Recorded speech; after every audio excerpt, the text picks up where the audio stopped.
ጤና ይስጥልን ተመልካቾቻችን እንደምን አላችሁ? ፋና ጤና ተጀምሯል። የዛሬው ርዕሰ ጉዳያችን ከአፈጣጠር ችግር ጋር ሰፋ ያለ መረጃ ለእናንተ ያቀረበን ቆይታ የምናደርግበት ነው። በዋናነት የአፈጣጠር ችግር በርካታ አይነቶች አሉት፣ በርካታም መንስኤዎች እንዳሉት መረጃዎች ይጠቁማሉ። በዓለም ላይ ሰፊውን ቁጥር የሚይዘው ከአፈጣጠር ችግር ውስጥ ከልብ ጋር ተያይዞ የሚከሰተው ነው። ከ100 እስከ 120 ከሚደርሱ ህጻናት ውስጥ አንዱ ከልብ ጋር በተያያዘ የአፈጣጠር ችግር እንደሚደርስ መረጃዎች ይጠቁማሉ።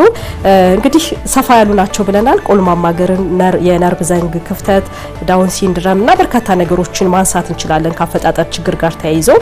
በአጠቃላይ 3.6 ያክል በየአመቱ ከሚወለዱ አዳዲስ ህጻናት ውስጥ ከዚህ ከአፈጣጠር ችግር ጋር እንደሚወለዱ መረጃዎች ይጠቁማሉ። በሀገራችንም እንደዚህ ሰፊ ቁጥር እንዳለው እንደዚሁ መረጃዎች ይጠቁማሉ። በሀገራችን ደግሞ ሰፊውን ቁጥር የሚይዘው የነርቭ ዘንግ ክፍተት እንደሆነ እንደዚሁ አክለው አስፍረውታል ማለት ነው። ስለዚህ አጠቃላይ የአፈጣጠር ችግር ስንል ምን አይነቶች ናቸው? በምን መንገድስ ይከፈላሉ? እንዴትስ ይመጣሉ? እንዴትስ መከላከል ይቻላል የሚለውን ከዶክተር ጋር ቆይታ እናደርጋለን። አጠቃላይ ደግሞ ማህበራዊ ቀውሱንና ተያያዥ ጉዳዮችን ደግሞ ከአቶ ፋሲል ጋር እንደዚሁ መረጃ እያካፈልናችሁ ቆይታ እናደርጋለን። 8222 አጫጭር የጽሁፍ መልእክቶቻችሁን ብታደርሱን በቀጥታ ይደርሰናል። ፋና ጤናን ተከታተሉ። መልካም ጊዜ ከኛ ጋር ይሁንላችሁ። ዶክተር እጅግ በጣም አመሰግናለሁ። ዶክተር አጸደ ተክለ ሃይማኖት በጥቁር አንበሳ የህፃናት ስፔሻሊስት እዚህ ድረስ ስለመጣሽ በጣም አመሰግናለሁ። አንቺ ልበል? አዎ አመሰግናለሁ። አቶ ፋሲል አየለ በጣም አመሰግናለሁ ከቲሻየር ኢትዮጵያ በጣም እናመሰግናለን። እንግዲህ ጊዜያችሁን ሰጣችሁ መረጃ ለማካፈል እዚህ ድረስ ስለተገኛችሁ ወደ ጥያቄያችን እንለፍ። ዶክተር ከዚህ በፊትም ተገናኝተናል በህፃናት ጉዳይ። እሺ አመሰግናለሁ ስለ ቅን ትብብርሽ። አጠቃላይ የአፈጣጠር ችግር ስንል ምን አይነት ናቸው? እስኪ ብዛታቸውን አይነታቸውን እናንሳ እስኪ መጀመሪያ። እሺ ምን የአፈጣጠር ችግሮች ወይም አፈጣጠር እክሎች ምንድናቸው ከሚለው ብንጀምር በእንግሊዘኛው ያው ኮንጀኒታል አኖማሊ እንላቸዋለን። ያ ማለት በትርጉሙን ስናየው በፈጥሮ ስንወለድ ጀምሮ ከጽንሰት ጀምሮ ባሉ ችግሮች ምክንያት የሚመጣ የአፈጣጠር እክሎች ናቸው። እነዛ የአፈጣጠር እክሎች በተለያየ መልኩ ከፍለን ልናያቸው እንችላለን። በጣም ቀድም እንደገለጹ በጣም ብዙ የልጆች ሞትም ህመምም ከሚያስከትሉ ከፍተኛ ቁጥር ያላቸው ልጆችን ከሚያጠቁ ችግሮች ውስጥም ነው። ይሄ ከተወለዱ በኋላ ምናየው እንዳለ ሆኖ በጽንሰት ላይም ያሉ ውርጃም እንዲሁም የተለያዩ ጉዳቶችን የሚያስከትሉ እክሎች አሉ። በተለያየ መልኩ እንከፍላቸዋለን። በአይን ምናያቸው፣ በአይን ማወቅ ማንችላቸው በተለያየ መልኩ በአይነታቸውም ስናያቸው የአፈጣጠር አካላዊ ወይም ስትራክቸራል የሆኑ ቼንጆች ወይም እክሎች ምንላቸው ይኖራሉ። በዛ ስር ቅድም የጠቀሹ የልብ ክፍተት ማንኛውም አይነት የተለያዩ የልብ ክፍተት ችግሮች በጣም ብዙን የሚይዙ ችግሮች ናቸው። ከዛ በመከተል ደግሞ የጀርባ አከርካሪ አጥንት ክፍተት ጉድለቶች የምናየው በእኛ ሀገርም በጣም በብዛት የሚታይ እንዲሁ መከላከል የምንችለውም ስለሆነ እሱን በብዛት እናያለን። ከስትራክቸራል ውስጥ ስንሄድ ከላይ ከሰውነታችን እስከታች ድረስ ሊጎዱ የሚችሉ አሉ። የሳንቃና የከንፈር መሰንጠቅ ችግሮች፣ የእግርና እጅ ላይ እንደዛ ላይ የሚከሰቱ የተለያዩ አይነት ዲፎርሚቲዎች፣ ቆልማማ እግር ሊሆን ይችላል፣ በትንሹ ተጨማሪ ጣቶች ወይም ጣቶች ላይ ያሉ ችግሮች ሊሆኑ ይችላሉ። እነዛ ከስትራክቸር ጋር የምንጠራቸው ምሳሌዎች ይሆናሉ እነሱ። ሌላው ደግሞ የአእምሮ እድገትን ወይም ፋንክሽንን ወይም የአእምሮ እድገትን ሊጎዱ የሚችሉ ምንላቸው ወይም አፌክት ሊያደርጉ የሚችሉ በዛ ስር ያው ኒውራል ቲዩብ ዲፌክት ምንለው ወይም የአከርካሪ ችግርና ወይም ስፓይና ቢፊዳ በሚል በምንጠራው በዛም ስር አንደኛው ተያያዥ ችግር ይሆናል። ሌላኛው በዘረመል ምክንያት የሚመጡ እንደ ዳውን ሲንድሮም ያሉ ችግሮችም ከዛ ውስጥ ይካተታሉ። ሌሎች እንደ የእድገት የአእምሮ እድገት ሁኔታ ብለን ምንጠራቸው እንዲህ ፊት ለፊት ማናያቸው አይነት ጉዳቶች ያሏቸው የተለያዩ አይነት ሲንድሮሞች ወይም የተለያዩ አይነት ዘረመል ችግሮች አሉ። ተጨማሪ ደግሞ የአእምሮ እድገትን ውስንነት የሚያመጡ ወይም የባህሪያዊ ችግሮች የሚያመጡ እንደ ኦቲዝም እነዛንም በዛ ውስጥ ልንላቸው እንችላለን። በትንሹ እነዚህን ልንጠራ እንችላለን እንደ አፈጣጠር ችግሮች። ሌሎችም በተለያዩ የአንጀት ክፍል እንዲሁም በተለያየ የሰውነታችን ኩላሊት ላይ ሊሆን ይችላል ማናያቸው ቅድም ካልኳቸው ውስጥ አንጀት ላይ በተፈጥሮ የሰገራ መውጫ ቀዳዳ አለመኖር ሊሆን ይችላል፣ ውስጥ ያለ መዘጋት ሊኖር ይችላል። ብዙ አንጀት ላይ ብቻ ብዙ ሌሎች በርዝ ዲፌክት ወይም አፈጣጠር ችግሮች ይኖራሉ። እንዲሁም ኩላሊት ላይ ምንም ላይ እንደዛ አይነት ነገሮች ሊከሰቱ ይችላሉ። የተወሰኑት በአካላዊ ችግሮቹ ልናያቸው ምንችላቸው ናቸው። የተወሰኑት ደግሞ በምርመራ በማዳመጥ ወይም በአልትራሳውንድ በተለያየ መልኩ ማየት ምናውቃቸው ብቻ ልክ እንደ ልብ ክፍተት አይነት ነገሮችም ይኖራሉ። መልካም እንቀጥላለን። በደንባውን በሁለት ነበረ ከፍለሽ ስትነግሪኝ ነበር። አንደኛው የሚታይና የማይታይ የምንለው ነው። በደንብ በዝርዝር ብዙ ነገሮች ሊያስወሩ ይችላሉ ብዬ አስባለሁ።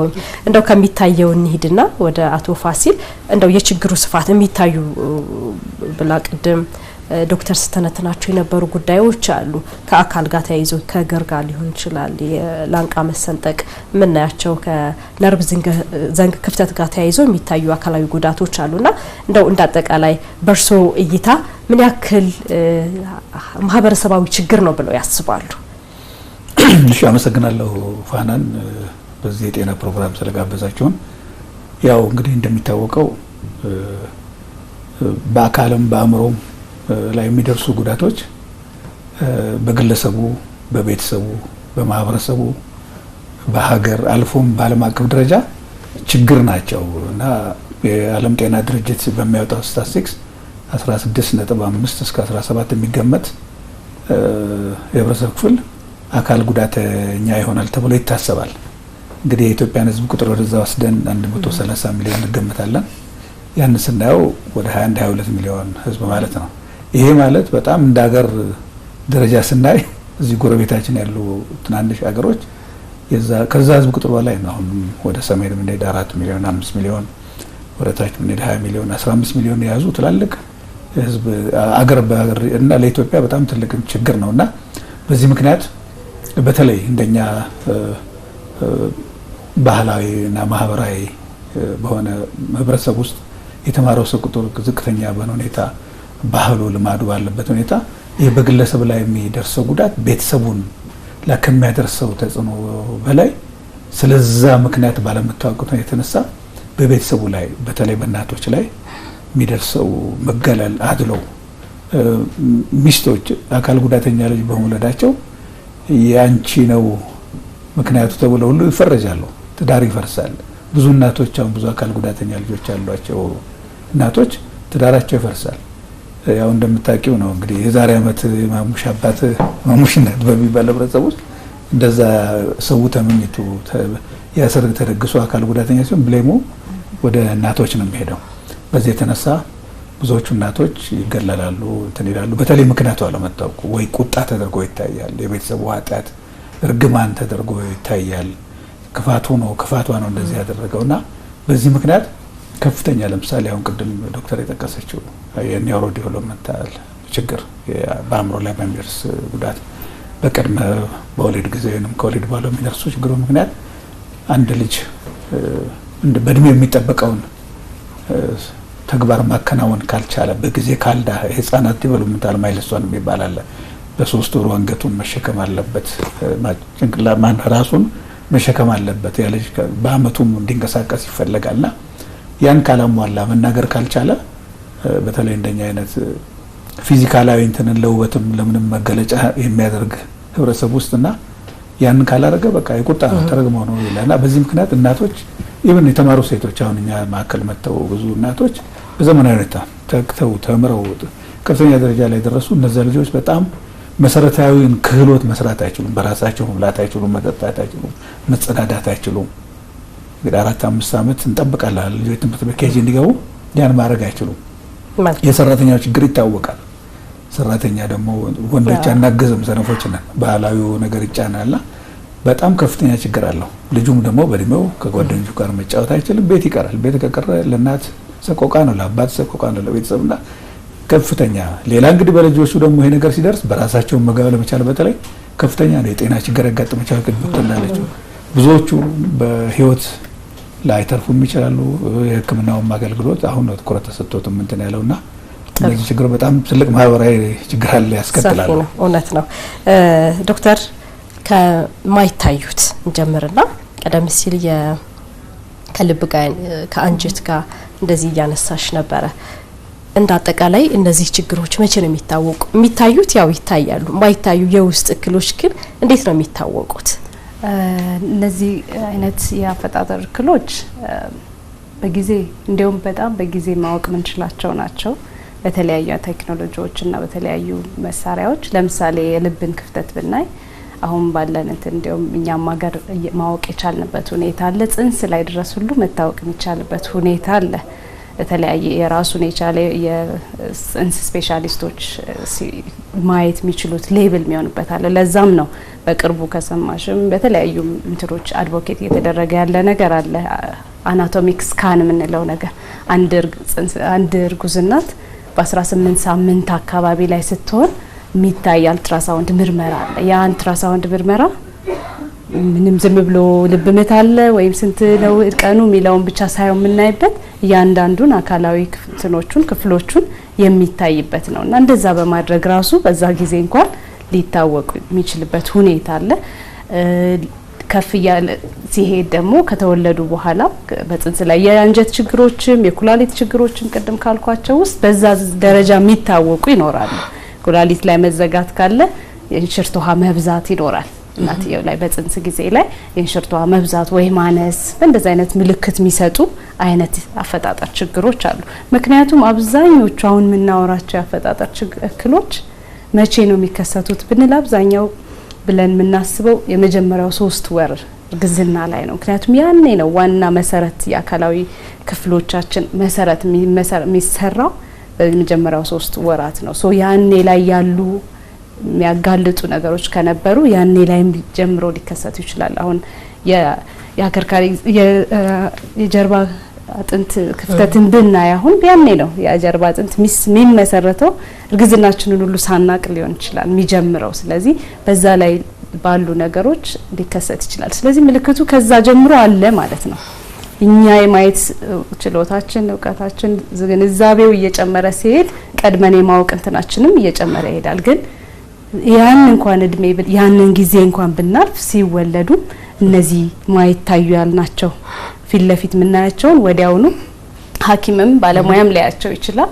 እነዚህን ግን ከተወለደም በኋላ በትክክለኛው በሌላው ዓለም ላይ አንድ ልጅ ሲወለድ የሚሰሩ ምርመራዎች አሉ። በምርመራ ባይን ብና ሐኪሙ የሚያያቸው አሉ። ስናዳምጥ እሱን ታርጌት አድርገን ቼክ ማድረግ የልብ ክፍተት ካለ ምን ሰማው ነገር ሊኖር ስለሚችል በሌላው ዓለም እንዳልኩት ደግሞ በምርመራም ከደም ወስዶ ቼክ የሚደረጉ በጣም ብዙ አይነት የተለያዩ እንትኖች ሊኖሩ ይችላሉ። ከዛ በኋላም ማንኛውም ለልጁ መጀመሪያውን እድሜዎች እስከ 3 አመት ያው ህክምና ቦታ በአንድም በሌላም ምክንያት ይሄዳሉ። በነዛ ጊዜያት ቼክ መደረግ ለዛም ነው አንድ ሌላ መደረግ አለበት ብዬ የማስበው ነገር ለዚህም ችግር አንድ ቶሎ ለማወቅ መፍትሄ የሚሆነው ጤነኛም ልጅ ቢሆን ህክምና ቦታ መሄድ አለበት።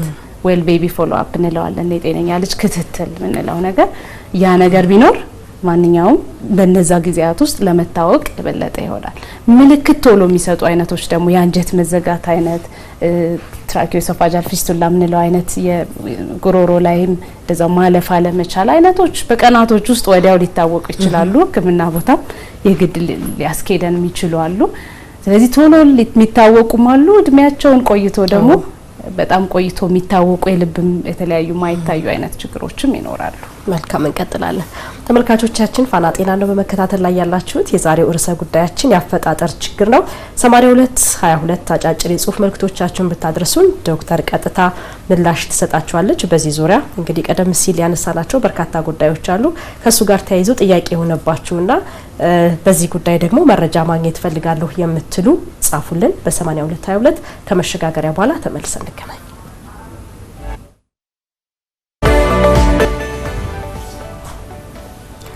ተመልሰናል። ተመልካቾቻችን ጥያቄዎቻችን እንቀጥላለን። 8222ን ግን ተጠቀሙበት።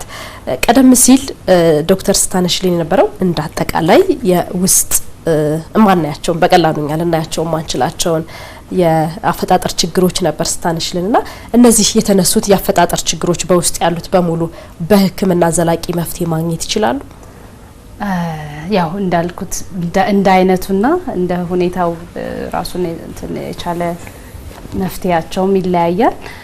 ግን አብዛኞቹ እንደዛ አይነት የስትራክቸራልም ናቸው ውስጣዊ የሆኑ አካላዊ የስትራክቸር ችግሮች አብዛኞቹ ያው ያን ያልተስተካከለውን በኦፕሬሽን በሰርጀሪ በማስተካከል ምን እናስተካክላቸው ችግሮች ይኖራሉ። እንደ አይነቱና እንደ እንትኑ ምን ያክል ሰርጀሪ ይፈልጋል፣ ምን ያክል ቶሎ ቢሰራ ይስተካከል ወይስ በራሱ ይስተካከላል ምንላቸውም እንዳሉ ሆነው አብዛኞቹ ከዛ ጋር የተገናኙት አንደኛ አጣዳፊም ናቸው። ያን ነገር ካላስተካከል ነው ይዞት የሚመጡ እክሎች ይኖራሉ ተያያዥ ያ ሳይሆን ቶሎ መሰራት ይፈልጋሉ። በጣም ደግሞ የሚያጣድፉን የቀናት የሰዓታት ብቻ የሚሰጡም አይነት ደግሞ ተለያዩ ያንጀትም የምንም አይነት ችግሮች ይኖራሉ። እነዛን በኦፕሬሽን ሁንኛም ሀገር ላይ የተለያየ የህፃናት የቀዶ ጥገና ሐኪሞች መስራት የሚችሏቸው ብዙ አይነት ችግሮች አሉ።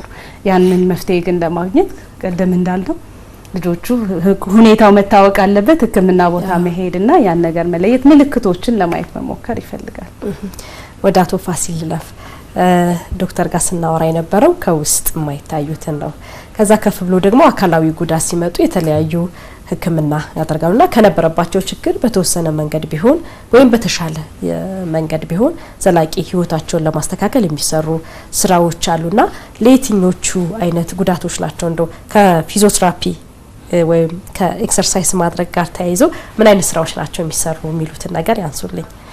እሺ እንግዲህ እንደየ እንትኑ መጠንና ነው የፊዚዮቴራፒው ፕራክቲስ እኛ ዋንኛነት ምን ሰራው ግን የሐኪሞቹን ስራ ማገዝ ነው ዋንኛነት። ምክንያቱም በዚህ በጣም አንደር ሪሶርስድ በሆነ በተለይ እንደ ኢትዮጵያ ባለው ሁኔታ ምርመራው አልቆ ሪሃብሊቴሽን ሲያስፈልግ ያንን ቴክ ኦቨር ነው የምናደርገውና ግን ከነሱ ጋር ብቻ ደግሞ አይቆም ወደ ሌሎች ሙያዎች ይሄዳል። አሁን አንድ ልጅ ለምሳሌ ኒውሮ ዲቨሎፕመንታል ፕሮብሌም ካለበት ያንን ስኪል እንዲያዳብር እሱንም ልጁንም ቤተሰቡንም ምክንያቱም የተራዘመ ትሪትመንት ስለሚጠይቅ በሚታዘዘው ቴራፒ መሰረት እና በሚወሰን ሁኔታ ያን እየሰራን የልጁን እድገት እናያለን። እንግዲህ ከዛ እንግዲህ እየለየ ሲሄድ ብቃቱን ከአንዱ ወደ አንዱ ሲሸጋገር ያ እየታየ ተጨማሪ እንትኖች እየተሰጡ ይሄዳል። እንግዲህ ከዛ ደግሞ የምክር አገልግሎት ከሆነ ቤተሰቡን ማረጋጋት ችግሩን እንዲቀበል ማድረግ የመጀመሪያውና ትልቁ ነገር ቤተሰቡ ችግሩን መቀበል በጣም ትልቅ ችግር ነው። ቅድም ዶክተር እንዳለችው ያን መቀበል አሁን እኔ የሆንኩትን ነኝ ብሎ ለማለት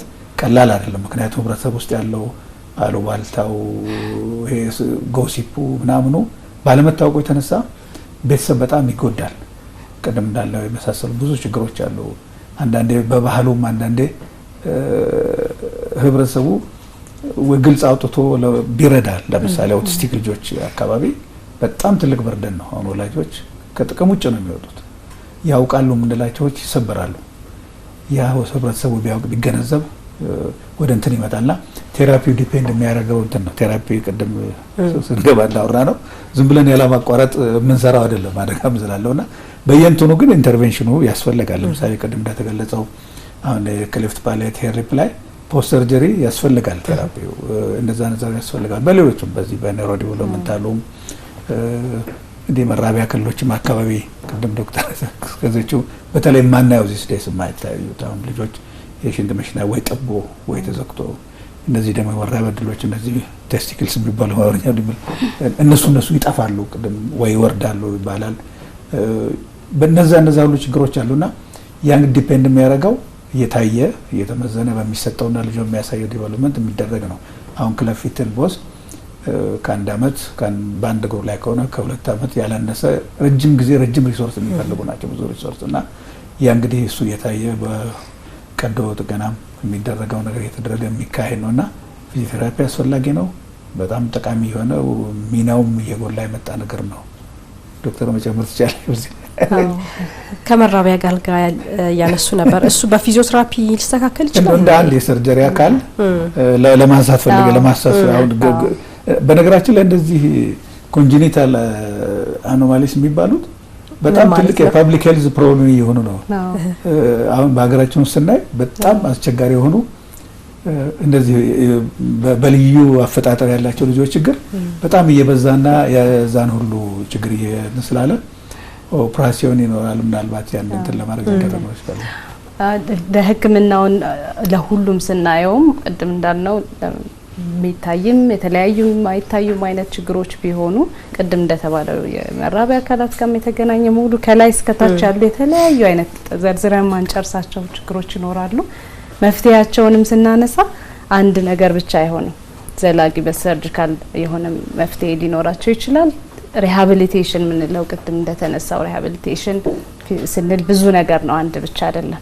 እንደተባለው እስከ ወላጆችንም ኢምፓወር እስከ ማድረግ ሶሻል እንትናቸውንም እስከ ማገዝ ድረስ ይደርሳል። ምክንያቱም ተያያዥ ነው ምንለው ቴራፒ መስራት የሚችለው እነሱንም ስናግዝ ስለሆነ፣ ስለዚህ ሰፊ ነው የሚሆነው እሱ ራሱ። ስለዚህ ሰርጂካሊ ምናስተካክለው ይኖራል እንዳልኩት አይነት ስትራክቸራል የሆኑ ችግሮችን። ከዛ ባለፈም ደግሞ ይዘው የሚመጡት እክሎችም የኒውሮ ዲቨሎፕመንታል ፕሮብሌሞች ሰረብራል ፓልሲ እንደምንለው ደግሞ እንደ አይነቱ ቴራፒውም ከፊዚዮቴራፒ፣ ኦኩፔሽናል ቴራፒ፣ ስፒች ቴራፒ ሊሆን ይችላል። ቅድም ሶሻል ወርከር በጣም ትልቅ ሚና ያለበት ኤሪያ ነው በዚህም ላይ። ከዛ ደግሞ ስፔሲፊክ ቱ እንደ ስፓይና ቢፊዳ አይነት ችግሮችን ደግሞ ስናይ አሲስቲቭ ዲቫይስ ድረስ ይሄዳል አይደል? እነዚህ ልጆች ተጨማሪ የሚያግዝ የተለያዩ ዲቫይሶች ይፈልጋሉ ከዊልቸር እስከ ተለያዩ። እሱ ብቻ አይደለም፣ በጣም ብዙ ሰፊ እንትኖች ኔዱ አለው እንደ አይነቱና እንደ እንትኑ። ስለዚህ ቴራፒውን ስናየው በዛ ማህበራዊ ኮምፖነንትም አለው፣ ኢኮኖሚክም፣ በሁሉም ዘርፍ ላይ እገዛ ይፈልጋል። በቀላሉ ደግሞ ካስተካክለን የምንጨርሰው እንደ ከንፈርና ሳንቃ መሰንጠቅ አይነት ነገሮች ደግሞ አንዴ መጥቶ ሰርተን ከዛ በኋላ የማያደርገን አይነት ነገሮች ሊኖሩ ይችላሉ። በጣም ሰፊ እናንትን ይሆናል። መልካም ተመልካቾቻችን፣ ፋና ጤና በመከታተል ላይ ያላችሁት የአፈጣጠር ችግር የዛሬው ርዕሰ ጉዳያችን ነው። 8222 ሀሳብ፣ ጥያቄ፣ አስተያየት ካላችሁ ብታደርሱን እንቀበላለን። ከዚሁ ጋር በተገናኘ አንድ ፕሮግራም ነጻነት ባደግ አዘጋጅታለናለች። እሱን ተከታትለን ተመልሰን እንገናኛለን።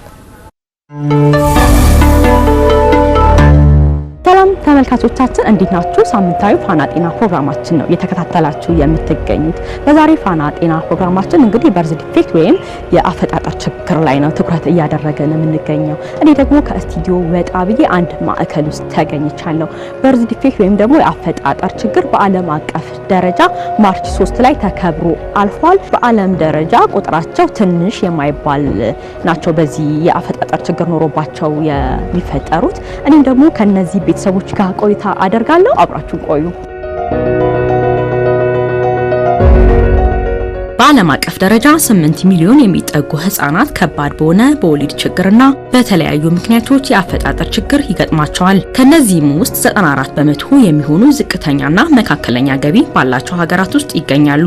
የአፈጣጠር ችግር በርካታ ጉዳቶችን የሚያስከትል ሲሆኑ የልብ ክፍተት፣ የነርቭ ቧንቧ ችግሮችን ጨምሮ የሞትና የረጅም ጊዜ የአካል ጉዳትን ያካትታል። በሀገራችን ኢትዮጵያ ከፍተኛ ስርጭት ያለው ሲሆን የአብዛኛው የህብረተሰብ የጤና ችግር ነው። ከሚወለዱ 10,000 ህጻናት ውስጥ 200 የሚሆኑ ለተለያየ ከአፈጣጠር ጋር ለሚመጡ ችግሮች ተጋላጭ ናቸው። ፍቃደኛ ስለሆንሽ አመሰግናለሁ። ልጅሽ ስንተኛ ልጅሽ ነው? ምንድነው በልጅሽ ላይ የደረሰብሽ? መቼ አወቅሽ? እንደው ካወቅሽስ በኋላ ምን ተሰማሽ?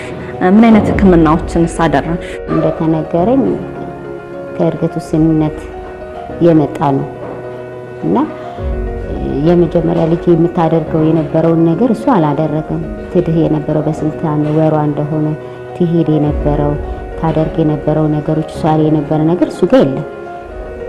ግን እያደር ደግሞ ያው እድሜ ይሄዳል እንጂ እሷ የምታደርገውን ነገር እያንዳንዷን ነገር ደግሞ አሁን ላይ ያደርጋል።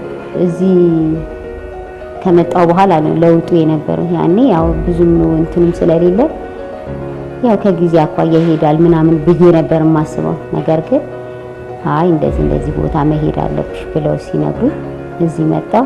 አውቃለሁ ሌሎች የእድገት ውስንነት ዳውን ሲንድሮም ምናምን ልጆች እንዳሉ አውቃለሁ። ስለማውቅ ብዙም እንትን አልግን እንዴት ሊሆን ቻለ ብዬ ያው እንደ እናት የሚሰማሽ ስሜት ይኖራል። ያ ስሜት ሰምተኛል። ግን ደግሞ ብዙም አልተረበሽኩም። ወደ መፍትሄ ነው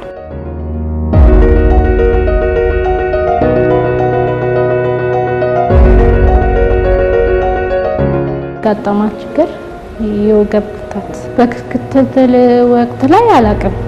ኖርማል ምንም አልትራሳውንድ ላይ የታየ ነገር የለም። ከተወለደች በኋላ እንደተወለደች ወዲያው ራሱ የሆነኝ ተለያዩት ወገቤ ላይ እንትን ሆዴ ላይ ሲያስቀምጣት አየሁኝና ይሄ ምንድነው ብዬ ጠየኳቸው። እና የተሻለ ምናምን አሉኝ። እነሱም አዎ ምንድነው ብዬ ጠየኳቸው። ስጠይቃቸው ብዙ እንደዚህ ከስንት አንድ እንትን ላይ ያጋጥማል እንደዚህ አይነት ነገር ምናምን አሉ። በጣም ነበር እንትን ያለኝ የተሰማኝ። በቃ ማለት ተስፋ እንትን ለመቁረጥ በቃ ማለት እንደዚህ አይነት ነገር ነው ያቻለቅ ለመጀመሪያ ጊዜ የራሴ ልጅ ላይ ሲከሰት በጣም እንትን አለኝ። በቃ ማለት ተስፋው ላንተን ብዬ ነበር ማለት እንትን ምንድነው ይሄ ማለት እኔ ሰምቼው ማላውቀው እንትን ነው አይቼም አላውቅም ለመጀመሪያ ጊዜ ነው።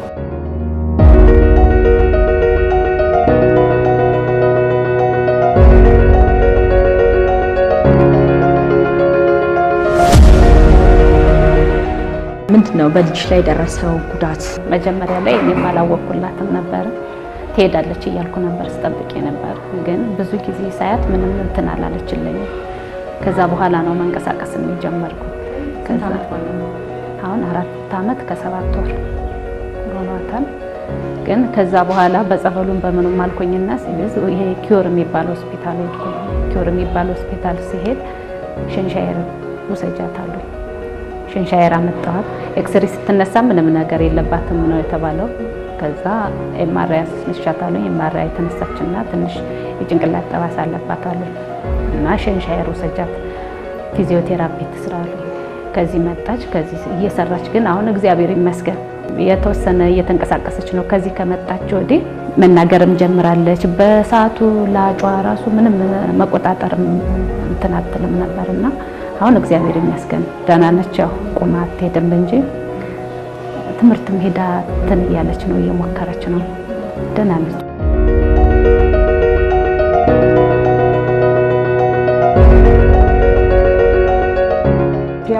አትነሳ በቃ ጎረቤቶች ደግሞ በቃ አንዳንድ ልጆች እንደዚህ ናቸው የሚዘገዩታል እንደዚህ የሚሄዱታል ይሉኛል።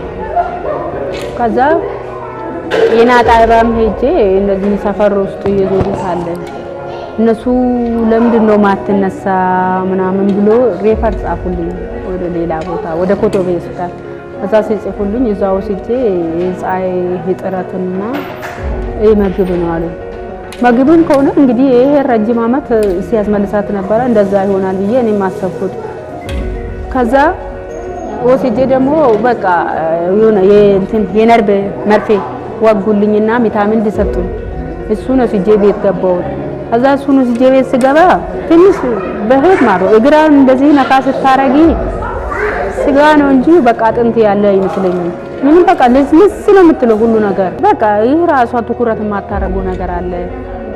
ሁለተኛ ደግሞ በቃ ይሄን ስጡኝ አትልም፣ አታወራም፣ ማይድ አትችልም፣ ዳዴ አትደም በእግሯ አትንቀሳ እንትን አትልም። እግዚአብሔር ይመስገን ደግሞ ይሄን ስፖርት ከጀመርኩ ነው። በፊት በደንብ ቁጭ ማለት አትችልም ነበር። እዚህ ከመጣች ቁጭ ማለት ትችላለች። የተወሰነ 5 ደቂቃውን እንደዚህ ሁለቱን እንትን ካያስኩት እንትን ትላለች፣ ቆም ረገጥ ታረጋለች። በፊት ግን እግራን ጥፍጥፍ ታረግና እኔ ወደ ላነሳ መቆም አታስብም ነበር። አሁን እግዚአብሔር ይመስገን እዚህ ላይ ልውጣላት ይሄን ከጀመረች ፊዚዮቴራፒውን ከጀመረች።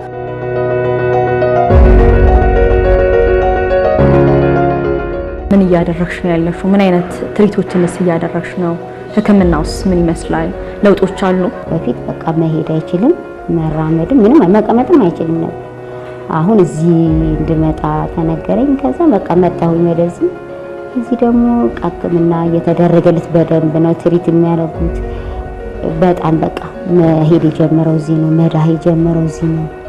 አሁን ደግሞ እግዚአብሔር ይመስገን በቃ ይሄዳል ራሱን ችሎ ትሪት ይደረግለት ነበር። እዚህ ማስኬጃ መጫወቻ ምናምን እቃ እንዲነካካ እጁ እግሩ ችግር የለበትም። ግን እግሩ አለመሄዱ ያለመቀመጥ ችግሩስ ምንድነው የሚለው ደግሞ ወገቡን ምናምን እንትኖቹ ስላልጠነከሩ ነው። አጥንቶቹ ያው የመዳበር ነገር ስለሌለ ነው ያሉና እዚህ ደግሞ ሲመጣ ይታሽ ነበር፣ ማሳጅ ያረጉት ነበር እግሩን ምናምን። እዚህ ደግሞ የሚደረገው እኔ ደግሞ ቤቴ ሲሄድ እነሱ የሚያረጉት ደግሞ ዴሊ በየቀኑ በዛው ሰዓት በዛው ቀን አረግ ነበር። እዚህ የሚሰራውን አይሄዳለሁ፣ ቤቴ ደግሞ አረጋለሁ። ፀሐይ አሞቃለሁ፣ ማሳጅ አረጋለሁ እነሱ እንደሚያረጉት እግሩን። ከዛ ደግሞ ቀሪ ሲደርስ ያው ይመጣል። አንቺ ጋር ያለው ተስፋ እንዴት ነው? አትሞችስ ምን አይነት ተስፋን ይሰጡሽ? ተስፋም ያው በራሴም ትሄዳለችን በሚለው ስለሆነ እንትን እምለው ያላት የራሷ ሞራል ራሱ ማለት ትታገላለች፣ ትለፋለች።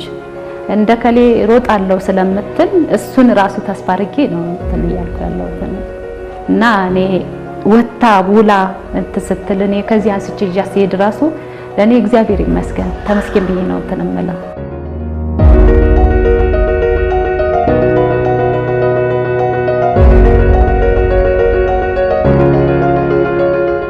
ጎበዝ ናት። እንትን አትልም፣ አትቀመጥም። ለመቀመጥ ራሱ ቂጧ አይቀመጥም። ሕፃንም ሆና ዳዴ ራሱ አላለች።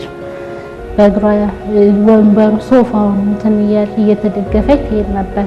እግዚአብሔር ይመስገን። እኔ ትልቅ ተስፋ አለኝ ለእሷ። እሷ ያን ሁሉ እንትን ብላ ታልፋለች፣ ትልቅ ደረጃ ትደርሳለች ብዬ ነው የማስበው።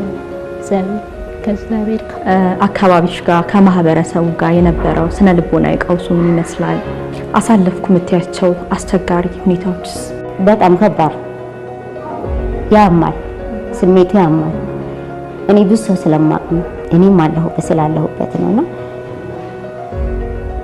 ከባድ ነው። በጣም ነው የሚያገሉት። እውነት ነው የምልሽ፣ በጣም ነው ሰው የሚያገሉት። ሌላውን ተይ፣ ቀለል ያለውን እንደዚህ ማህበረሰቡን ተይው። ልጅሽን ልታሳርፊ እንኳን ማቆያ ስትሄጂ እንደዛ ነው የሚሉሽ። ሲፈልጉ ደግሞ የሚሰጡሽን ብር ይሄን ያህል ብር ነው ላንቺ የምንቀበለው፣ ምክንያቱም ለየት ያለ እንትን ያስፈልገዋል ምናምን ይሉሻል። ትምህርት ቤት ሂጂ አይቀበሉሽም። ይሄ ራሱ እኮ የስነ ልቦና ቀውስ ያመጣል። የደረሰብኝ ጫና ነበረ። ተከራይቼ ነው የምኖረው ነበር እና እንትን ራሱ ይሄ ጸጉሯን ራሱ ሰራት ማለት ነው። ጸጉሯን ለምን ትሰሪያታለሽ? በሽተኛ አይደለሽ? ለምን አትላጫትም? ሁላ ይሉኝ ነበረ ማለት ነው። ያንን ሁሉ አንተን በየ ተቋቁሜ በሽተኛ ናት ነው የሚሉኝ ሰው ሁላ ማለት ነው። ግን አይደለችም ነው የምለው እኔ አይደለችም። ከሄደች እንደዚህ ከሞከረች በሽተኛ ይባላል። ሰው ጋር የነበረው ስነ ልቦናዊ ጫና እስቲ አንቺ ጋር የነበረው እንዴት ነበር? ከባድ ነው። እንደዛ ምልሽ መጀመሪያ ልጅ ላይ እንደዛ አይነት ነገር ሲፈጠር ሁሉም ነገር ከባድ ነው እና ያው የበታችነት ስሜት ይሰማሻል። ብዙ አሁን ጓደኞቼ ወደው የሷ ጓደኞች ሲሯሯጡ ሳይ ብዙ ነገሮች አሉና ያው እግዚአብሔር ይመስገን። ትምህርት ቤት ትግባ ብዬ አሁን ባለፈው የግል ሂጄ ነበር። ግን የግል ሲሄድ ከእነሱ ሌላ ማህበረሰብ ከሚከፍለው ላይ ነው ለኔ የጨመረችው ማለት ነው ሴትዮዋ። የመንግስት ሄድኩኝ። ሲሄድ ግን እግዚአብሔር ይመስገን እነሱ በጣም ልዩ እንክብካቤ እያደረጉላት እየተንከባከቧት አሁን እየዋለች እየመጣች ነው። ያን ያህል እንትን ባትል እንኳን ጧት ተነስታ ልሄድ ነው ትላለች። ተመስገን።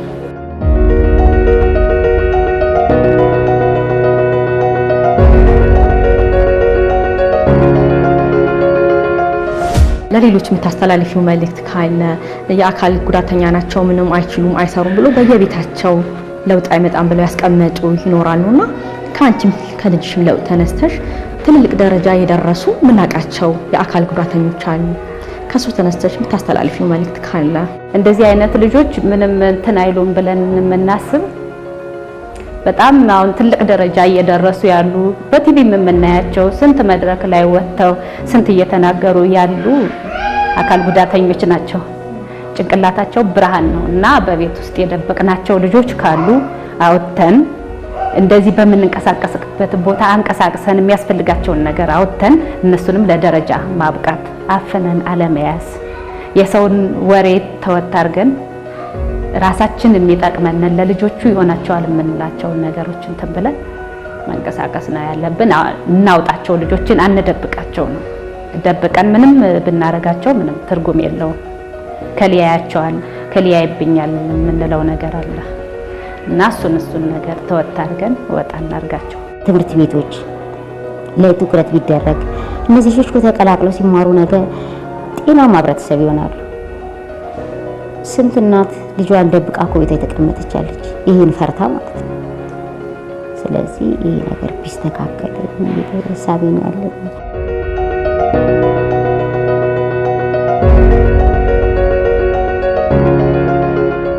ተመልካቾቻችን መግቢያ ላይ እንደነገርኳችሁ በርዝ ዲፌክት ወይም ደግሞ የአፈጣጠር ችግር የነበረባቸው ህፃናት ጋር ነበር ቆይታ ሳደርግ የነበረው። በእኔ በኩል የነበረኝ የፋና ጤና ቆይታ ይሄን ይመስላል። እኔ ከወዲሁ ልሰናበታችሁ።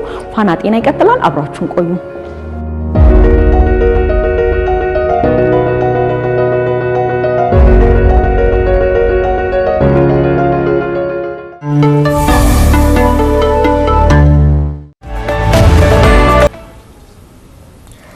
ተመልሰናል ተመልካቾቻችን። ፋና ጤናን እየተከታተላችሁ ስለሆነ እጅግ በጣም እናመሰግናለን። እስከ 8 ሰዓት ተኩል ድረስ አብራችሁ ብትቆዩ በርካታ ሀሳቦችን ታገኛላችሁ። ቀደም ሲል ነጻነት ባደግ እናቶችን ልጆቻቸው በአፈጣጠር ችግር የተጎዱባቸውን ወላጆችን አናግራለን ነበረ። እንግዲህ ያለፉበት ያለውን መንገድ ብርታታቸውንና ተስፋቸውን አጋርተውናል። እንመነሳለን። ከነዚህ ጋር ተያይዞም የተለያየ ሀሳብ ጥያቄ ካላችሁ በዚህ ዙሪያ ማንሳት ማወቅ የምትፈልጉት ካለ 8222ን ተጠቀሙበት። ቀደም ሲል እንግዲህ አይተናቸዋል ወላጆች። ቀደም ሲል አቶ ፋሲል ሲያነሱት የነበረው የማህበረሰብ መገለል እይታ አሁንም ድረስ ምን ያክል ያልተስተካከለ እንደሆነ የሚያሳዩ ነገሮች አሉ። በዛም ተባለ በዚህ ወላጆች ጋር ያለው ጫና ቀላል አይደለም። እንደው በተለያየ መንገድ ይመስለኛል ያፈጣጠር ችግር ስንል በርካቶችን እያነሳን ነበርና ዶክተር አሁን ካየሻቸው ውስጥ ዘላቂ የሆነ ፈውስ ይኖራቸዋል ወይ? በዚህ በሚሄዱበት የልምምድ ሂደት ይኖራቸዋል ወይ? እንትኑ ጋር ያየነው ዶክመንተሪው ጋር ያየናቸው እናቶችን ያው ቅድም እንደተባለው ሰምተናል። የተለያዩ አይነት ችግሮች ያላቸው ልጆችን ነው እዛ ጋር ለማየት የቻልኩት። አፈጣጠር ችግር ብለን ቅድም ስንጠራ አንዱ ዲቨሎፕመንትን ወይም የአእምሮ እድገትን ከሚያመጡ ነገሮች ውስጥ አለ የሰረብራል ፓልሲ ምንለው አለ። ያ ማለት ተፈጥሯዊ ወይም ቅድም እንዳልነው ከጽንስ እስከ እርግዝና ላይ በሚከሰቱ አፈጣጠር ችግሮች ኤግዛክትሊ የሚመጣ ሳይሆን የሰረብራል ፓልሲ በአእምሮ በፍጥነት በሚያድግበት ወይም በጣም ከጽንሰት ጀምሮ እስከ ከዛም በወሊድ ጊዜም ከወሊድ በኋላም ባሉ አእምሮ ላይ ጉዳት በሚያመጡ ነገሮች የሚከሰት ችግር ነው የሰረብራል ፓልሲ። አብዛኛው እሱ ያላቸው ልጆች አስተውያለሁ እዚህ ጋር እንዳልነው አፈጣጠር ወይም ቅድም ካልናቸው እንትኖች ትንሽ ለየት ይላል። ምክንያቱም ጉዳት የሚያመጣው ነው እሱ ጠባሳ አንጎል ላይ በሚከሰት ጠባሳ የሚከሰት ነው። ያንን ያየንበት ሁኔታ አለ። ሌላው ቅድም እንዳልነው ቅድም ከጠራናቸው የአእምሮ የአንጎልን እድገት አፌክት ከሚያደርጉ ችግሮች ዳውን ሲንድሮም ልጆችም እዛ ጋር አይተናል። ዘላቂ መፍትሄ ወይም ፈውስ ስላልነው ያው እንደ የለመድነው የሆነን ህመም መድኃኒት ሰጥተን ማዳን ላይፍ ስለሆነ ብዙ ጊዜ እሱ ላይ እናደርጋለን።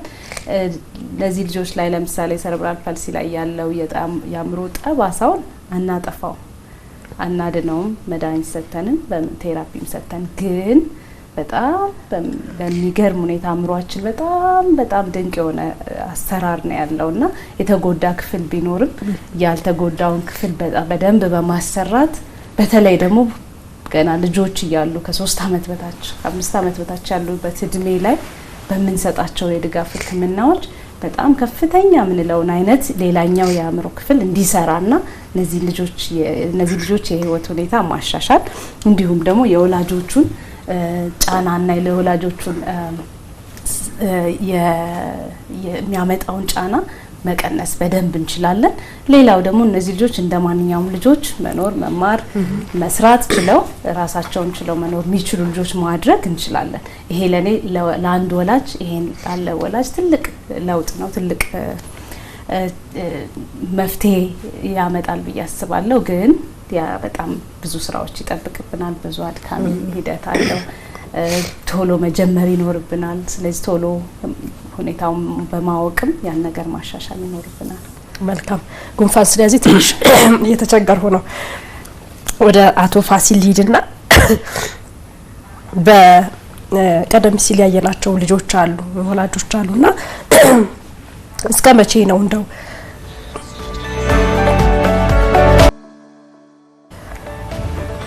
አስቸጋሪ ጉንፋን ነው የሰሞኑ ልበል ይለያል ዶክተር ካየር ብዙ ሰው ተይዟል። አየሩ እንግዲህ የጋይት ኤሪያ ታይም ነው ማለት ነው። ፖለን ምናምን አበቦች የሚያደርጉበት ጊዜ ስለሆነ ይመስለኛል እንግዲህ የበለጠ ጥናትና ሊፈልግ ያስፈልጋል። ከህፃናት ህክምና ወጣ ያለ ሌላ ያስፈልጋል። አዎ ሰሞኑን እንደዚህ ሌላም ሰው እንደዚህ ታሟየውና ትንሽ ከባድ ጉንፋን ነው። እሺ እቀጥላለሁ ወደ አቶ ፋሲል ልጅና ቀደም ሲል ያየናቸው ወላጆች አሉ ያለፉበት የነበረው መንገድ በደንብ አውርተውናልና እንደው በደንብ ለውጥ ኑሯቸው የወጡ ህፃናት አሉ ወይ? በደንብ መራመድ የቻሉ ራሳቸውን ችለው መንቀሳቀስ የቻሉ ህፃናት አሉ ወይ? አዎ ቅድም እንደተጠቀሰው እንግዲህ ሰው እንግዲህ ፈጣሪ ያለው በጣም ድንቅ ነው። አንደኛው ቢጎዳ አንደኛው ስቲሙሌት በማድረግ እንዲንቀሳቀሱ እናደርጋለን። በተለይ አርሊ ኢንተርቬንሽን ቀደም ብለው ልጆቹ ከ3 ዓመት በፊት መምጣት ከቻሉ ማድረግ ይቻላል። እንግዲህ ያፈጣጠር ችግር ያለባቸው ስንል እንግዲህ አሁን እና ክለፊት እና ቆልማማ እግር ያላቸው አሉ። ይለያያሉ፣ አንዱ ካንዱ ይለያያል። የፊዚዮቴራፒ ኢንተርቬንሽን ይለያያል እንደ ሁኔታውና በተለይ እነዚህ አሁን የዕለት ክህሎት የምንላቸው አሉ። አንድ ሰው በራሱ መብላት፣ መጠጣት፣ መልበስ፣ መጸዳዳት በጣም መሰረታዊ ነገር ነው። አሁን እኔ በባህላዊ እንትን ስመለከት አሁን ልጅ በ4 ዓመት ከ4 ወር ትምህርት ቤት ይገባል ይባላል። ይሄ ማለት እነዚህ ነው ጨርሶ ያን ክህሎት ናቸው፣ የህይወት ክህሎቶች ናቸው። አንድ ሰው እነዚህ የሉትም ማለት ከህብረተሰቡ ጋር መቀላቀል አይችልም። ስለዚህ እነዚህ ካሉት ወደ ትምህርት ቤት ይገባል። እንግዲህ ይሄንን ለማድረግ እንደ ዲፔንድ እንደ እንትኑ ነው የሚወሰነው። አሁን በጣም የተራዘመ ጊዜ እንትን የሚላቸው ቴራፒውቲክ ሰርቪስ የሚሰጣቸው አሉ። አብሮ ደግሞ ካንዱ ጋር ብዙ አይነት ችግር አለ። ለምሳሌ የመናገር ችግር ይኖራቸዋል በሴርቫል ፓልሲ ልጆች። ያንን እንግዲህ ላንጉዌጅ ስፒች ቴራፒስቶች ያዩላቸዋል እና ማዝ ነገር አለ። ኤክሰርሳይሱ የአካል ድጋፎቹን ማግኘት እንዲቀላል አለ። እዚህ ያው ልጆቹ የተቀመጡባቸው ነገሮች ሁሉ የተለያየ ኤክሰርሳይዝ ይሰጣቸዋል። ያንን እያደረጉ የዳበረ ሲሄድ ነውና 1 ዓመት 2 ዓመት ሊፈጅ ይችላል። ለዚህ ነው ሪሃቢሊቴሽንን ታድሶ እንትንን ውድ የሚያደርገው። 1 ዓመት 2 ዓመት ከፈጀ በኋላ መንቀሳቀስ ይችላሉ። እንደንቱ ነው እንደ ኢንተርቬንሽን ቤተሰቡ እንዳመጣው ነው። በ1 ዓመት ውስጥ ውጤት የሚያመጡ አሉ። ግን ሙሉ በሙሉ ድነው እግር መተካት ነገር ነው ቤተሰቡም ጋር ያለው ችግር። እኛ ወደ ሁለተኛ ደረጃ እና ወደ አስከፊ ነገር እንዳይደርሱ የመመለስ ስራ ነው የምንሰራው። ያንን ካዳበርን ይሄዳል። ትምህርት ቤት ይገባሉ። ትምህርት ቤት ሲገቡ እንከተላቸዋለን። ትምህርት ቤቱን ተደራሽ የማድረግ ነገር ኢንቫይሮንመንቱን እዛም መገለሉና አድሎ አለ። እዛ ትምህርት ቤቱን ሲገባ ልጆቹ ላይ የምንሰራቸው ነገሮች አሉ። ቤተሰብ አብሮ ይጨነቃል፣ ያደርሳል። በኮሌጅ ደረጃ ግራጁዌት ያደርጉ ሁሉ እንደውም በእናንተ ፕሮግራም መሰለኛ ይሁት አንድ እናት እኛ ጋር የነበሩ እዛ ድረስ የሚደርሱላቸው ልጆች አሉ። እና ግን ያንን ኢንቫይሮንመንት ምቹ ለማድረግ ደግሞ ህብረተሰቡ ላይ መስራት አለብን። የኛ ድርጅት ህብረተሰቡ ላይ ግንዛቤ ይፈጥሩ። በተለይ ሚዲያዎች እናንተ ትልቅ ድርሻ ያላችሁ። አሁን ይሄ ፕሮግራም ግንዛቤ ይፈጥራል። ሰው ምክንያቱ ከታወቀ ቅድም ከተጠቀሰ እና ከታወቀ ብዙዎቹ የምንቆጣጠራቸው ነገሮች ናቸው። ግን ሙሉ በሙሉ እንደው ምንም አይነት ዲፌክት እንደነበር ሳይሆን ከዛ ከሊሚቴሽኑ ጋር የሚያስፈልጉ ግብአቶች ለምሳሌ ይሄንን የሚያግዙ እንቅስቃሴ መርጃ መሳሪያ ሊሆን ይችላሉ፣ የመስማት የሚያግዙ ነገር ሊሆን ይችላሉ። እነዛ ሁሉ የታድሶ አካል ናቸውና ፊዚዮቴራፒ አንዱ ኤሌመንት ነው። ካውንስሊንጉ ማቋረጥ ተደራራቢ ኤክሰርሳይዝ መስራቱ ያን ያቀላቸውና ህብረተሰቡ ተቀላቅለው መኖር ይችላሉ። ከዛ በተረፈ ደግሞ እንግዲህ መንግስትም ባለድርሻ አካል ነው። ህብረተሰቡ ውስጥ የስራ ቅጥር ይመጣል እና 1 ዓመት 2 ዓመት የሚፈጅዋሉ እንደየሲቪሪቲው እንደየ ከመጡበት ግን እንደመጡ አይመለሱም። የተሻለ ለውጥ ኖሯቸው ራሳቸውን በጣም ጥሩ ነው። ብዙ ቤተሰብ ጋር ግን ያለው ችግር ነው። በባህል ውስጥ በልማዳችን ውስጥ ወደ ሐኪም ቤት እንኳን አንሄድም። ያው ትልቁ ችግራችን ወይ በድጋፍ ነው የምንሄደው እንጂ ገና መከላከሉ ላይ ግንዛቤ ቢኖር አንሄድም። ቅድም እንደተነጋገርነው መልካም በርካታ አይነቶች ናቸው እያለ ነበርና ዶክተር እንደው ለነዚህ ሁሉ ላላነሳናቸውም የአፈጣጠር ችግሮች መንስኤዎች ምንድን ናቸው? መንስኤዎቻቸውን በተለያየ ደረጃ ልናያቸው እንችላለን። ያው ቅድም እንዳልነው ከተጸነሰበት ቀን ጀምሮ ያሉ ችግሮች የሚያመጧቸው ነው ብለናል። ስለዚህ ከጽንሰት ጀምሮ ለእንደዛ አካላዊ መፈጠር ሂደቱ ላይ ቅድም እንዳልኩት የመጀመሪያው 12 ሳምንት ምንለው ፈርስት ትራይሚስተር ምንለው እርግዝና በዋናነት ተጋላጭ የሚሆንበት እድሜ ነው። ብዙዎቻችን ግን ያው እዛች ጋር ብዙ ጊዜ እንዲያውም ሳናቅን ቆያለን። ካወቅንም በኋላ ክትትል ለማድረግ ሊኖር በፕሮግራም አይደለም ብዙዎቻችን መጀመሪያ ደግሞ አቅደንም አይሆንምና የነዛ ከሱ ጋር ተያያዥ ለዛ የሚያጋልጡ ነገሮች አሉ። ከሱ ስንጀምር ለምሳሌ ከአመጋገብ ጋር ልናነሳ እንችላለን። በዋናነት ኒውትሪሽናል ዴፊሽንሲ የምንለው ወይም የምግብ እጥረት ሊያመጡት የሚችሉ ችግሮች አሉ። በዋናነት ፎሊክ አሲድን እሱ ጋር እንደ ምሳሌ ልናነሳ እንችላለን። እሱ ብቻ አይደለም፣ አዮዲን እጥረት፣ የተለያዩ ንጥረ ነገሮች እጥረት ለተለያዩ ችግሮች ያጋልጡናል። ፎሊክ አሲድ ሁሌ የምናነሳው ያለ ነገር ነው፣ መተካት የሚችል ፕሪቨንተብል መሆኑ ነውና ፎሊክ አሲድ ከምግቦችም እናገኛለን። ግን የኛ ሀገር የማብሰል ምን ማለት አካሄዳችን ብዙ ጊዜ ቶሎ ነገር ወደ ንጥረ ነገሩ እንዳይደርሰን ስለሚያደርግ ምግቦቻችንም አሁን ነው መበልጸግና ፎርቲፋይድ መሆን ወይም ፎሊክ አሲድ እንዲኖርባቸው ማስገደድ የተጀመረ ያለው በጣም ትልቅ ጥሩ ጅምር ነው። እሱ እንደሱ አይነት ነገርም ስለሌለን በሱ ምክንያት ያው የዛ እጥረት ብዙ ጊዜ ነርቭ ዘንግ ክፍተትን የማስከተል ነገሩ በጣም የታወቀ ነው። ምክንያቱም ፎሊክ አሲድ የነርቭ ዘንግ እንዲመሰረት በጣም ጠቃሚ ንጥረ ነገር ስለሆነ፣ ስለዚህ እንደ አንድ መፍትሄ እሱ ይሄንን ሊያመጣ ይችላል። ሌላኛው ከዚሁ ጋር ተያይዞ አሁን ብዙ ጊዜ ኮመንሊ ትኩረት የማይሰጠው መብዛት ደግሞ ሬቲኖል ወይም ቫይታሚን ሬቲኖል የምንለው ነገር ኮመንሊ ቲኔጅ ልጆች ላይ ወይም ያንግ ፕሬግናንሲ ላይ ብዙ ጊዜ ለብጉር ማጥፊያ ተብሎ እንደ መድኃኒት ይሰጣልና እሱን በብዛት ደም ውስጥ ሲኖር እሱም ያፈጣጠር ችግሮች የማምጣት ነገር አለው። ያው ከምግብ ጋር ከሚገናኙት ውስጥ ወይም ከመድኃኒቶችም ውስጥ ስለሆነ ነው እሱን ያነሳሁት እና ኮመንሊም ብዙም ትኩረት አይሰጠው። አሁን ደግሞ እየተለመደ ነው ብጉር ለማጥፋት ተብሎ ብዙ ወጣቶች መድኃኒት ይወስዳሉ። እርግዝና ስለማይታቀድ ሲከሰት የዛ አይነት ጉዳት ሊያመጣ ይችላል። ቶሎ ከደም ውስጥ አይወጣም እሱ ነገር ማለመውጣት ብቻ ሳይሆን የመብዛት የመጠራቀሙ ነገር ለእድገት ላይ ላለ ጽንስ በጣም ጉዳት የማምጣት እንትን አለው። ያ ነገር ብዙም በውጭ ሀገራት ላይ ያታውቆ ጥንቃቄ ለማድረግ በጣም ይሞከራል በዛ እድሜ ያሉ ልጆች ላይ። አሁን ሀገር ግን አሁን ነው እየበዛ አጠቃቀሙ እየበዛ ያለውና ለዛም ነው ማንሳት የፈለኩት። ሜቢ ከመድኃኒት ኮዞች ውስጥም ወይም ከመድኃኒት መንስኤዎች ውስጥም ልንጠራው እንችላለን። ምክንያቱም በጽንስ ጊዜ የሚወሰዱ መድኃኒቶች ከሚያመጡት ውስጥ እዚህ ጋር ግን ዶክተር ልመልስሽና ከብጉር ጋር ተያይዞ አሁን እንደ ዘመናዊ ሰውነት ሰው በተለይ ታዳጊ ልጆች ለውበታቸው የተለየ ትኩረት ይሰጣሉና ከርግዝና በፊት የሚወስዱት ነው ወይንስ በርግዝና ወቅት ወይም አካባቢ የሚወስዱት የብጉር መከላከያ ነው? በርግዝና ጊዜ ሲወሰድ ነው ጉዳት የሚያመጣው። ግን ያው አንዳንዴ ሳይታወቅ ስለሆነ እርግዝናችንን የምናውቀው ዘግየት ብለን ስለሚሆን በተለይ ፕላንድ ስለማይሆን በዛ እድሜ ላይ ለዛ ነው እሱን ያነሳሁት። ለዛም ነው ቅድመ እርግዝና ክትትል በጣም አስፈላጊ መከላከያ መንገዳችን ነው። እንደ መንስኤም ብዙ ነገሮች ስናነሳ እሱ እናነሳለን እና ከመድኃኒት ነገሮች ውስጥ አንዱ እሱ ይሆናል። መድኃኒቶች በእርግዝና ጊዜ ያልታዘዙ ለእርግዝና ጊዜ የማይሆኑ መድኃኒቶች ለእንደዚህ አይነት አፈጣጠር ችግሮች ምክንያት ሊሆኑ ይችላሉ። ታዘው የሚወሰዱም ሊሆኑ ይችላሉ። ለምሳሌ የሚጥል በሽታ ህመም መድኃኒቶች ሁሌ የምትወስድ እናት ልትሆን ትችላለች። ግን እርግዝና ስታስብ መድኃኒቱ ለእርግዝና የማይጎዳ አይነት መቀየር ሊኖርበት ይችላል። ግን ያን ቅድመ ጥንቃቄ ስለማናደርግ ያ መድኃኒት ያው የመጀመሪያው 12 ሳምንታት ላይም ተቀጥለውና ወደ ሕክምና በምትመጣ ሰዓት ኦሬዲ ያ ጉዳት መጥቶ ሊሆን ይችላል። ስለዚህ ከመድኃኒቶች ውስጥ የእሱን ልንጠቅስ እንችላለን። አደንዛዥ እጾች፣ አልኮል፣ ሲጋራ ማጨስ፣ ራሷ ባታጨስ በዙሪያው ከለጭስ የተጋለጠች እናት ከሆነች እሱን በዋናነት ሊያመጡ የሚችሉ ሌላው ደግሞ ከህመም እናት ላይ ካሉ ህመሞች ውስጥ ደግሞ ለእንደዚህ የሚያጋልጡ አሉ።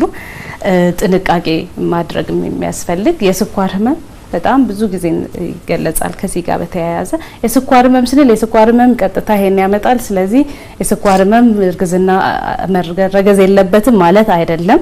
ግን ያልተቆጣጠር ነው የስኳር ህመም ማለት ነው።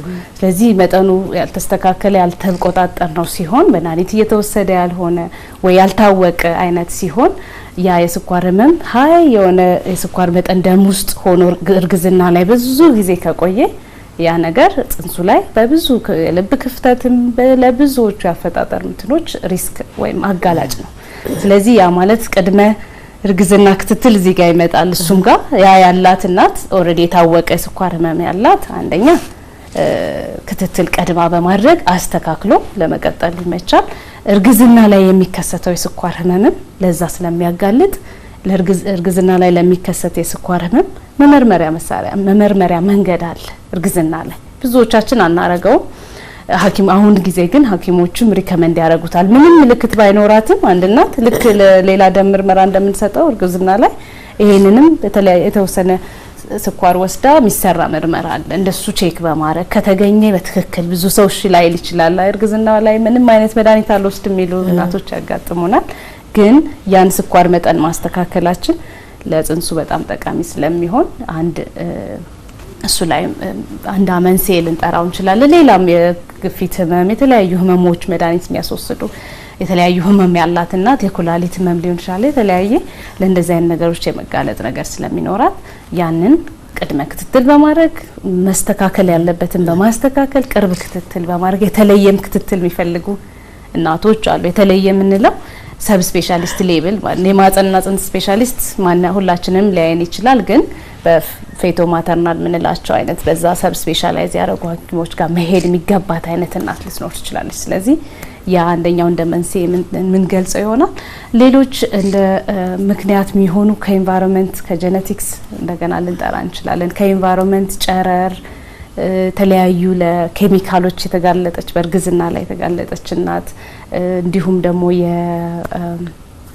የጄኔቲክስ ያልናቸው የዘረመል የተለያዩ ከናትም ያሉ ወይም ማይታወቁም አይነት የዘረመል ችግሮችም ለእንደዚህ አይነት ነገር የሚያጋልጡን መንስኤዎች ይሆናሉ። በጥቂቱ እነዚህን ሜንሽን ማድረግ እንችላለን። ቅድም ያልናቸው ኢንፌክሽን፣ ሌላው ኢንፌክሽን፣ ተለያዩ እርግዝና ላይ የሚከሰቱ ተላላፊ ኢንፌክሽኖች ያ ማለት ምርመራ እናደርጋለን እርግዝና ላይ የደም ምርመራ ለምንድነው ኤችአይቪ ያባላዘር እንዲሁም ደግሞ የሄፓታይቲስ እና ሌሎች ምርመራዎች ምን እናደርግበት አንዱ ምክንያት እነዛም ለዛ ስለሚያጋልጡ ነው። ስለዚህ ቅድመ ክትትልም ቅድመ እርግዝናም ላይ እነዚህ ነገሮች አክመን ከጀመርን ያን ነገር እንቀንሳለን። በዛውም ደግሞ ከተከሰቱም በኋላ መድኃኒት በመስጠት ምናሻሽላቸው ነገሮች ስላሉ ነው መንስኤ ስለሚሆኑ ማለት ነው። በጥቂቱ እነዚህን ይመስላሉ። ሌሎችም ከኢንፌክሽንም ከተለያዩ የክሮኒክ ህመሞችም ሊያጋልጡ የሚችሉ ነገሮች አሉ። መልካም ዶክተር፣ ያነሳሻቸው ነገሮች አሉ።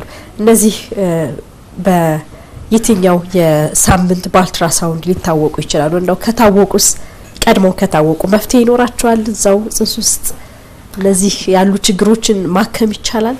መንስኤዎቹን አሁን ቅድም እንዳልነው እንደ ስኳር ህመም የተለያዩ መንስኤዎቹን ኢንፌክሽኖችን የመጀመሪያው ለዛም ነው ክትትል ጤና ተቋም ጋር መሄድ ምንለው አቅዶ ለማርገዝ መሞከር ከሱንም ካልቻለን ባወቀን ሰዓት ወዲያውን ወደ ጤና ተቋም መሄድ እሱም የሚጠቅመን እነዚህ ነገሮች ቶሎ አውቆ ቶሎ ህክምና ለማግኘት ነው። እነዛን የአፈጣጠር ክሎችን ደግሞ ማየት ምንችላቸው ቅድም እንዳልነው በአልትራሳውንድም በደም ምርመራም ከእንሽርት ውሃ ወስደን ለምሳሌ ዳውን ሲንድሮምን ከእንሽርት ውሃ ሳምፕል ተወስዶ መመርመር የሚቻልባቸው ቴክኖሎጂዎች እና ምርመራዎች አሉ። እንደዛ የሌላቸው ደግሞ በሌላ መንገድ ልናቃቸው ምንችላቸው የተለያዩ ምርመራዎች ይኖሩና በዚህ መንገድ ልናያቸው እንችላለን። ካወቅን በኋላስ መፍትሄ እናመጣላቸዋለን? አፈጣጠር ችግሮቹ መፍትሄ ቅድም ያልናቸው መፍትሄ ልናመጣላቸው ምንችላቸው ይኖራሉ። አንዳንድ የልብ ችግሮች እኔ በፌቶ ማተርናል ስፔሻሊስቶች እዛው ሆድ ውስጥ ያሉ የሚሰሩ በዌስተርን ሀገሮች በደጓ ሀገሮች ሰርጀሪ ሁሉ ይሰራል። ከሆድ ሳይወጣ ማን ነው ከጽንስ ገና ሳይወለድ ጽንስ ላይ ያለው ሁሉ የሚሰራበት ደረጃ አለ። እኛም ሀገር በተለያየ መንገድ እዛው ላይ መደረግ ቢችሉ ነገሮች ያሏቸው አሉ። ግን ገና በሂደት እየተሻሻለ ያለ መልካም ሁለት ጥያቄዎች አሉኝ። 0946 ጀምሮ 78 የሚያልቅ ነው። ልጅ 1 አመት አልፎታል ግን እግሯ አይንቀሳቀስም ምን ላድርግ የሚል ጥያቄ ነው። ሌላው ደግሞ በ0978 ጀምሮ 20 የሚያልቅ ነው። ህክምና ክትትሉ እስከ እድሜ ልክ ነው ወይስ ራሳቸውን ሲያውቁ ይቆማል? ጥሩ ጥያቄዎች ናቸው። ለመጀመሪያው ጥያቄ የ1 አመት ልጅ እግሯ መንቀሳቀስ አይችልም። በሁለት አይነት መንገድ ልናየው እንችላለን። ያው ቅድም ካልናቸው ውስጥ ለምሳሌ የኒውራል ቲዩብ ዲፌክት ምንለው ወይም የነርቭ ዘንግ ክፍተት አለመንቀሳቀስ ወይም መስነፍ ከሆነ ታችኛው እግር ብዙ ጊዜ የሚያሳየው አንዱ ምልክቱ እሱ ነው። ቅድም ያው ስለ ምልክቶች ለመሄድ ያው ብዙ ስለሆኑ በዚያው አጋጣሚ ስለሱ ልንሄድበት እንችላለን።